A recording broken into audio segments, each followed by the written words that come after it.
E aí, minha gente, como é que vocês estão? Tranquilos? Todo mundo em paz? Assim eu espero.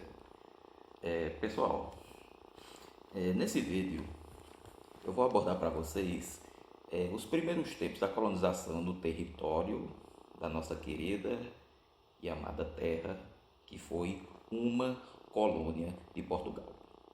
No caso aqui eu vou abordar brevemente como foram os primeiros tempos da colonização dessas terras pelos portugueses. Essas terras que hoje a gente conhece como Brasil. Agora a gente não pode esquecer que bem antes as viagens de Cristóvão Colombo, ele acabou desembarcando na América, achando ter chegado nas Índias. Vem a disputa envolvendo Portugal e Espanha sobre as terras do Novo Mundo, que acaba resultando no famoso Tratado de Tordesilhas, repartindo as terras do Novo Mundo entre portugueses e espanhóis. Vem a famosa expedição comandada por Pedro Álvares Cabral, onde no dia 22 de abril de 1500 ele desembarcava nestas terras, mas há quem acredite de que o verdadeiro comandante dessa esquadra, que acabou chegando nas terras brasileiras, foi o famoso navegante português Bartolomeu Dias. Tudo indica que ele teria sido o verdadeiro comandante da esquadra que acabou desembarcando nas terras brasileiras. Por que Pedro Álvares Cabral ficou com a fama? Aí é um assunto que até hoje é debate entre os historiadores. Mas o que é que se sabe? Os portugueses chegaram nessas terras.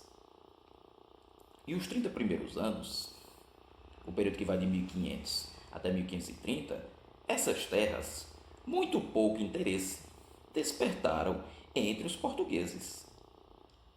Os 30 primeiros anos da colonização vai ser uma experiência lenta, vaga, bem superficial mesmo. O que foi que os portugueses aqui encontraram? A riqueza da fauna e da flora. Encontraram, por exemplo, o pau-brasil. A carta de Pero Vaz de Caminha, ela vai descrever com riqueza de detalhes as belezas dessa terra. Como ela é encantadora, parecia a visão do paraíso. Assim está lá na carta de Pero Vaz de Caminha. Aí nessa historinha, minha gente, nesses 30 primeiros anos, é o período que vai de 1500 a 1530, os portugueses vão enviar algumas expedições com o objetivo de reconhecer o litoral brasileiro e também, de certa forma, garantir a posse do território. O nome dessas expedições vão ficar conhecidas como expedições guarda-costas ou guarda-costeiras, por exemplo. Da mesma forma que eles fizeram no continente africano e asiático, eles também aqui vão criar feitorias.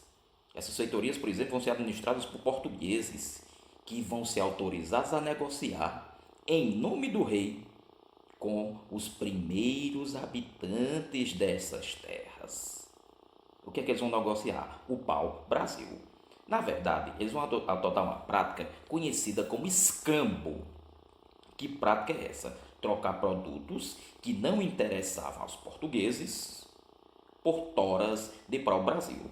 O que é que eles vão trocar com os indígenas? Espelhos, facas, anzóis, machados, tesouras, agulhas, enfim, o que não interessava aos portugueses, eles vão utilizar esses objetos como moeda de troca para obter o pau-brasil.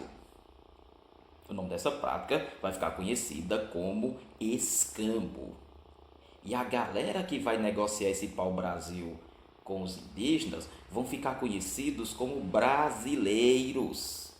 Brasileiros eram os comerciantes que comercializavam o pau-brasil. Era um termo muitas vezes utilizado como termo pejorativo. Até porque, minha gente, muitos linguistas e historiadores falam que essa galera que veio de Portugal para cá, foram homens que foram banidos do território português e vieram para cá para negociar esse pau-brasil. Como eles se dedicavam a essa profissão, eles vão ficar conhecidos como brasileiros. Quem eram os brasileiros? Os que negociavam o pau-brasil na forma de escambo com os indígenas. Aí, minha gente, a extração dessas madeiras acaba resultando acaba inaugurando, os nossos problemas ambientais. Até porque, minha gente, de acordo com cálculos, acredita-se que só no século XVI mais de 2 milhões dessas árvores foram derrubadas. No século XVII, acredita-se que esse número foi bem maior.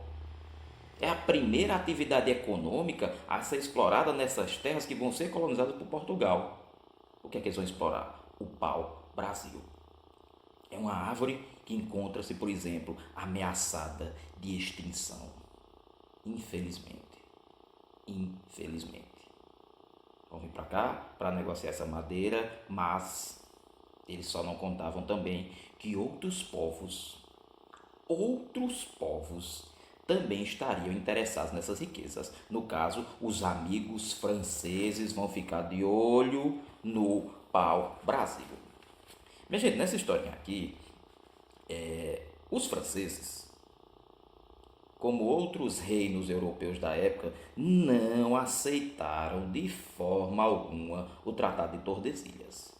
Não esqueçam que o Tratado de Tordesilhas praticamente repartia as terras do Novo Mundo entre portugueses e espanhóis.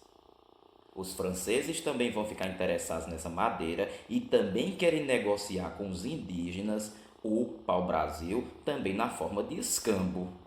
A França, em nenhum momento, não aceitou o Tratado de Tordesilhas. Teve um rei francês na época chamado Francisco I, se eu não me engano, que ele vai questionar o Tratado de Tordesilhas da seguinte forma: onde está o testamento de Adão, provando que as terras do Novo Mundo pertencem a Portugal e a Espanha? Franceses, ingleses e holandeses são algumas das nações europeias, só para vocês terem ideia, que vão se opor ao Tratado de Tordesilhas.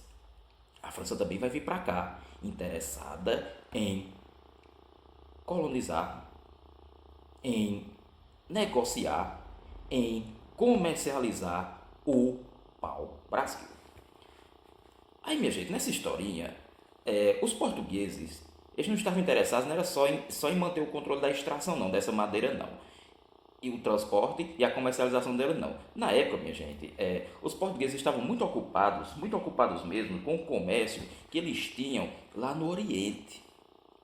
O comércio esse de especiarias.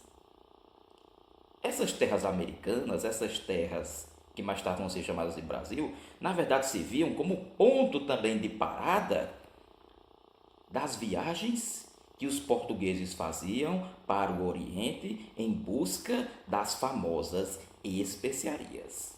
As especiarias eram verdadeiros artigos de luxo que eram cobiçadas bastante pelos europeus. O que são as especiarias? Pimenta, cravo, canela, gengibre, noz moscada. Esses produtos vão ser utilizados tanto como temperos, como conservantes de alimentos, como também até hoje são utilizados na confecção de perfumes.